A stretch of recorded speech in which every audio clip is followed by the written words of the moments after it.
இது எவ்வளவு பெரிய சிவந்த மண்ணுன்னு எல்லாருக்கும் தெரியும்.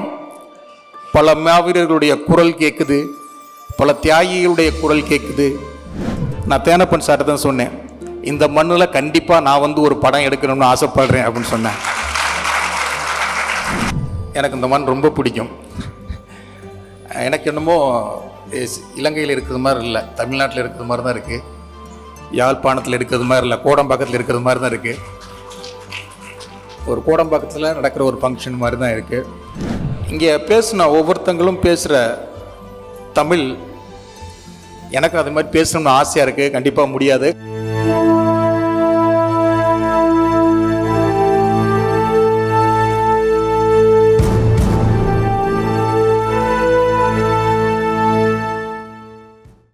எனது தமிழ் சொந்தங்கள் அனைவருக்கும் மாலை வணக்கம்.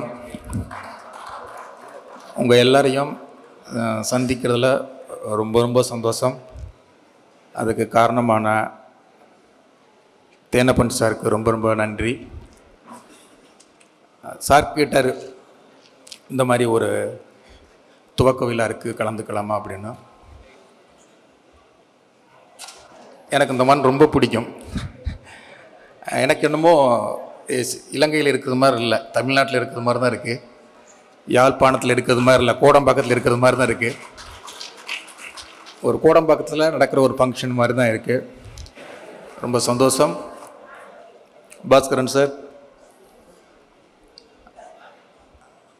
ஏர்போர்ட்லேருந்து இறங்குறோம், அங்கேயும் ஒரு பொக்கை கொடுத்து வாழ்த்துக்கள்.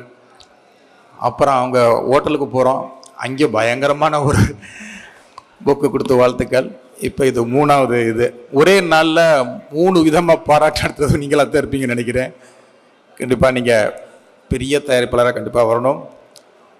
இங்கே பேசுன ஒவ்வொருத்தங்களும் பேசுகிற தமிழ் எனக்கு அது மாதிரி பேசணும்னு ஆசையாக இருக்குது. கண்டிப்பாக முடியாது. கண்டிப்பாக அந்த படம் பெரிய லெவலில் வெற்றியாகும். அப்போ வந்து அந்த நீங்கள் பேசுகிற தமிழில் பேசுவேன்னு நம்புகிறேன். ரீகன், ஒரு வெளிநாட்டில் இருந்துட்டு நீங்கள் பேசுகிற தமிழ் அவ்வளோ அழகாக இருக்குது. அப்பா கிட்ட நீங்கள் விட்ட சவால் ரொம்ப பிடிச்சிருக்கு. ஒரு பெரிய ஹீரோவாக ஆக போகிற உங்கள்கிட்ட இருந்து நான் மரியாதை வாங்கினது சந்தோஷமாக இருக்குது. வாழ்த்துக்கள். அதான் காரில் அவர் தான் எங்களுக்கு, பாஸ்கர் சார் தான் டிரைவராக இருந்து என்ன பேசுதுன்னா,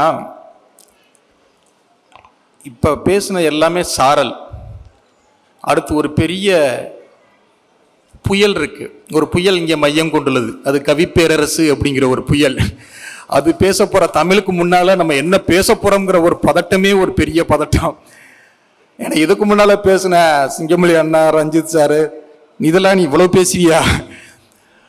அவர் எங்களை காரில் வச்சுக்கிட்டு கிட்டத்தட்ட 45 நிமிஷத்தில் சேர வேண்டிய இடத்த 1.25 மணி நேரம் கூட்டிகிட்டு தெரிஞ்சார். ஆனால் அது ரொம்ப சந்தோஷமான தருணமாக இருந்தது. கவிஞர் தான் சொன்னார், இல்லை இன்னும் எவ்வளவு நேரம் சுத்த முடியுமோ சுத்துங்கள், நாங்கள் ரசிக்க தயாராக இருக்கிறோம் அப்படின்னாரு. ஏன்னா அந்த மண் செம்மண்ணும் கரிசல் மண்ணும் கலந்த அந்த மண்ணை பார்க்கறதுக்கே அவ்வளவா இருந்தது. இது எவ்வளோ பெரிய சிவந்த மண்ணுன்னு எல்லாருக்கும் தெரியும். பல மாவீரர்களுடைய குரல் கேட்குது, பல தியாகிகளுடைய குரல் கேட்குது, பல சத்தங்கள் எல்லாம் கேட்குது. இருந்தாலும் அந்த மண்ணை பார்க்கும்போது, அந்த வாழையிலிருந்து பனைமரத்திலிருந்து தென்னைமரங்களை பார்க்கும்போது, நான் தேனப்பன் சார் தான் சொன்னேன், இந்த மண்ணில் கண்டிப்பாக நான் வந்து ஒரு படம் எடுக்கணும்னு ஆசைப்படுறேன் அப்படின்னு சொன்னேன். அது சும்மா அந்த மைக்கை பிடிச்சி இங்கே பேசணுங்கிறதுக்காக சொல்ல, எனக்கு உண்மையாகவே தோணுது. ரொம்ப பிடிச்சிருந்தது இந்த மண். ரொம்ப சந்தோஷமாக இருக்குது உண்மையிலேயே. இயக்குனர், நீங்கள் சொன்னது மாதிரி தான்.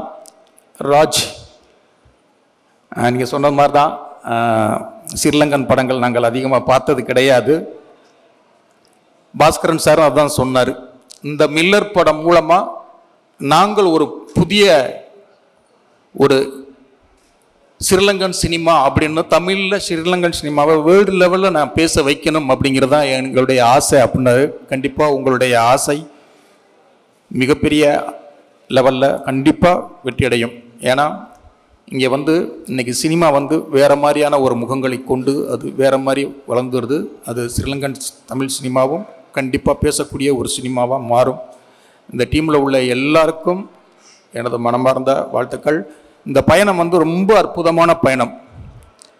அது கவி பேரரசுடையும் ஒரு வசந்தபவன் ஹோட்டலில் போய் இடம் கிடைக்காம சாப்பிட்டவர் பக்கத்தில் உட்காந்துக்கிட்டு ஒரு தொழிலதிபரோட உட்காந்து பேசுகிறதா இருக்கட்டும். உங்களை பற்றி தேனப்பன் சார் அவ்வளோ சொல்லியிருக்காரு, நீங்கள் எங்கே இருந்து வாழ்க்கையை தொடங்குனீங்க அப்படின்னு. நானும் அப்படி தான், எப்படா தீபாவளி பொங்கல் வரும் இட்லி சாப்பிடலாம் அப்படின்னு நினச்ச ஒரு குடும்பத்திலேருந்து பிறந்து வந்தால் நான் நிறைய சம்பாரித்து செருப்பு வாங்கி போடணும், கலர், ஏன்னா தீபாவளி அன்னைக்கு ஒரு ட்ரெஸ் எடுத்து கொடுப்பாங்க, அதுவும் யூனிஃபார்ம் தான் எடுத்து கொடுப்பாங்க. கலர் ட்ரெஸ்ஸஸ் நிறைய சம்பாரித்து வாங்கணும் அப்படின்னு கனவுகள் கொண்ட ஒரு மனிதர்கள் நாங்கள்லாம். அதே மாதிரி தான் இங்கே உள்ளவங்களுக்கும் நிறைய கனவுகள், நிறைய பிரச்சனைகள், நிறைய கஷ்டங்கள், நிறைய துக்கங்கள், நிறைய சந்தோஷங்கள்.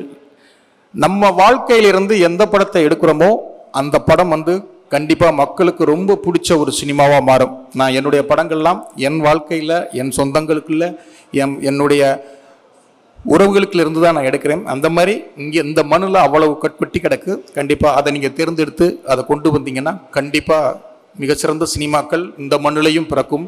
மில்லர் அதுக்கு ஒரு சிறந்த உதாரணமாக அமையும்ங்கிறேன், அமையும் நினைக்கிறேன். அந்த டீம் எல்லாருக்கும் வாழ்த்துக்கள். கண்டிப்பாக அந்த படம் மிகப்பெரிய வெற்றியடையும். சக்ஸஸ் மீட்டுக்கு எங்கள் எல்லாரையும் நீங்கள் கூப்பிடுறீங்க, திரும்ப யாழ்ப்பாணத்தில் பதிக்கிறோம். அதனால் நானே சொல்லிடுறேன், அடுத்து நம்ம கவிப்பேரரசுடைய பேச்சை நானும் கேட்க ரொம்ப ஆவலாக இருக்கேன். ரொம்ப நன்றி, சந்தோஷம், நன்றி. ஆரம்பத்தில் டான்ஸ் ஆன அந்த பெண்கள் அவங்களுக்கு என்னோட மனமார்ந்த வாழ்த்துக்கள். பயங்கர இம்பேக்டாக இருந்தது, எமோஷனலாக இருந்தது. கண்டென்ட் அதை க்ரியேட் பண்ண அந்த டான்ஸர், அதுக்குள்ளே இருக்கிற எமோஷன் பயங்கர ஸ்ட்ராங்காக இருந்தது, வலியாக இருந்தது. அவங்களுக்கு என்னோட ஸ்பெஷல் பாராட்டுகள், நன்றி. ஏடா எடுத்தோன்னு இதை சொல்கிறேன்னா மறந்துடக்கூடாதுன்ற பார்த்துட்டு தான், வேற ஒன்றும் இல்லை. எல்லாருக்கும் வணக்கம். பிரசன்ட் மீடியா, மக்கள், மண், என் கூட பயணித்து வந்த அண்ணன்கள், தேனப்பன் சார், சிங்கம்புலி அண்ணன், ரஞ்சித் அண்ணன், பாண்டியராஜ் சார், முத்துகிருஷ்ணன் சார், எல்லாருக்கும் என்னோட வணக்கம். என் பேர் சாந்தமூர்த்தி. என் பேர் நித்திலன் அப்படின்னு மாறத்துக்கு உருவான ஒரு மனிதர் கவிப்பேரரசு வைரமுத்து சார், அவருக்கு என்னோட மனமார்ந்த வணக்கம். எந்த பாட்டு கேட்டாலும் விட்டோம், பட் வைரமுத்து சார் பாட்டுனா மட்டும் இதை அவர் எழுதுனது அப்படின்னு என்னால் டான்டான்னு சொல்ல முடியும். எனக்கு அவ்வளோ அவரோட பாடல்களை ரொம்ப மூழ்கி போன ஒரு ஆள். மறுபடியும் உங்களுக்கு வணக்கம் சொல்கிறேன் சார். ரீகன் சொன்னார், ரீகனோட அப்பா, நானே ஆரம்பிச்சிடறேன். ரீகனோட அப்பா பாஸ்கரன் அவர்களுக்கு என்னோட நன்றி, வாழ்த்துக்கள் எல்லாமே. உங்கள் சாப்பாடு செம்மையாக இருந்தது சார். உங்களோட விருந்தோம்பல் தாறுமாறு, தக்காளி சோறு வேறு லெவல். அப்புறம் உங்களை பற்றி எனக்கு தேனப்பன் சார் நிறைய சொல்லிகிட்டே இருந்தார். இத்தனை தொழில் பண்ணியிருக்காரு எல்லாம்னு. இந்த ஒரு வார்த்தை இருக்குல்ல, தொட்டதெல்லாம் தூள் அப்படின்னு. நீங்கள் தொட்டதெல்லாம் தூள் தான் சார். சினிமா வந்திருக்கீங்க, இதுவும் தூள் கலப்புவீங்க. ரொம்ப ரொம்ப நன்றி. நான் ஃபஸ்ட் டைம் ஸ்ரீலங்கா வர்றேன், அதுக்கும் நீங்கள் தான் காரணம். உங்களுக்கு எல்லாத்துக்கும் உங்களோட நன்றி சார். அப்புறம் ரீகன், எங்கள் அண்ணன் வந்து சிங்கமொழி என்ன சொன்னார், நானும் பார்த்தேன் போஸ்ட், என்னப்பா வந்து உல்ட்டா வச்சுருக்காங்க, ஓகே டிசைன் ஸ்டைலாக இருக்க போகல அப்படின்னு. சினிமாவில் தான் ஓப்பனிங் மாஸ் காட்டுவாங்க, ஃபஸ்ட் டைம் ஸ்டேஜில் இந்த மாதிரி மாஸாக நான் பார்க்குறேன். ஸ்பெஷல் பாராட்டுகள் அந்த டீமுக்கு எல்லாருக்கும். ரீகன் ஸ்பீச் செம்மையாக இருந்தது. நீங்கள் கண்டிப்பாக ஜெயிப்பீங்க ரீகன், உங்களோட கான்ஃபிடன்ட் ரொம்ப பிடிச்சிருக்கு. அண்ட் டைரக்டர் சிவராஜ் அவர் சொன்னார், வெளியிலிருந்து வர்றவங்களுக்கு சினிமா சார்ந்த, எங்கள் ஈழத்து சார்ந்த சினிமா பற்றின என்ன புரிதல் இருக்குமோன்னு தெரியல, படம் பார்த்துருப்பாங்களோ தெரியல அப்படின்னு சொன்னார். அது உண்மைதான். நான் நிறைய படம் பார்க்கல, பிரசன்னா விதானங்கியோட படங்கள் மட்டும் ஒரு சில படம் பார்த்துருக்கேன். ஆனால் அவர் சொன்னார், இந்த பார்வையை மில்லர் மாற்றும் நம்புகிறேன். கண்டிப்பாக அந்த டீம் வெற்றி பெறும். உங்கள் எல்லாருக்கும் என்னோட மனமார்ந்த வாழ்த்துக்கள். படம் பெரிய சக்ஸஸ் ஆகும்னு ஆசைப்பட்றேன், நடக்கும் நம்புகிறேன். நன்றி.